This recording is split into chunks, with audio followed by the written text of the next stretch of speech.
If you've lived life long enough, you'd probably remember times where people have done some bad things to you.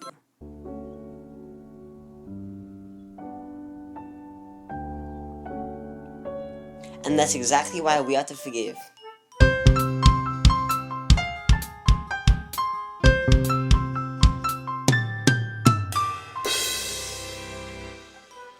Originally, when someone does something bad to us, we'd often get bad feelings about him. Like, oh, this guy punched me in the face the other day, he's really mean.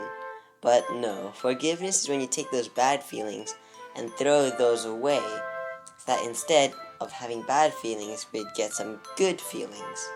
You've probably done this before, and you might realize that when you do forgive someone of something they've done bad to you, or the bad feelings, you throw those away, then there's a new start.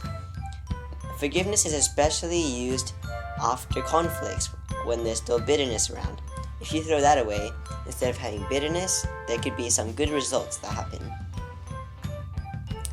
Now, let me show you a Google definition of forgiveness. Let me zoom that in for you. Forgiveness, the action or process of forgiving or being forgiven.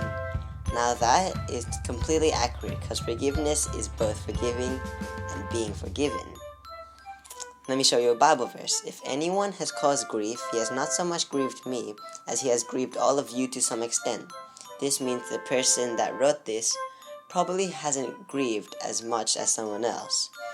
Not to put it too severely, the punishment inflicted on him by the majority is sufficient. Now instead, you ought to forgive and comfort him, so that he will not be overwhelmed by excessive sorrow. So this means, when someone's done something bad in your neighborhood or something, people will say, oh, you're horrible, you suck, and that person will feel really, really bad because of something that he's done, and how he feels about himself, he'll feel really bad. So you, as a bystander, have to forgive him, so that he'll no longer have any commotion around him, and that people will accept him as part of society again. Now, there's one more lesson that I have to say, because if you don't forgive, then you're kind of becoming the bad guy as well. It's not alright. Here's another thing. It's about people who take advantage of people that have forgiven them. Let me show you an example, because this might sound a bit confusing. Let's say there's this random guy, and he just digs himself into a hole, and he can't get out of the hole, and he fell into it. Now let's say that someone decides to forgive him and takes him out of the hole.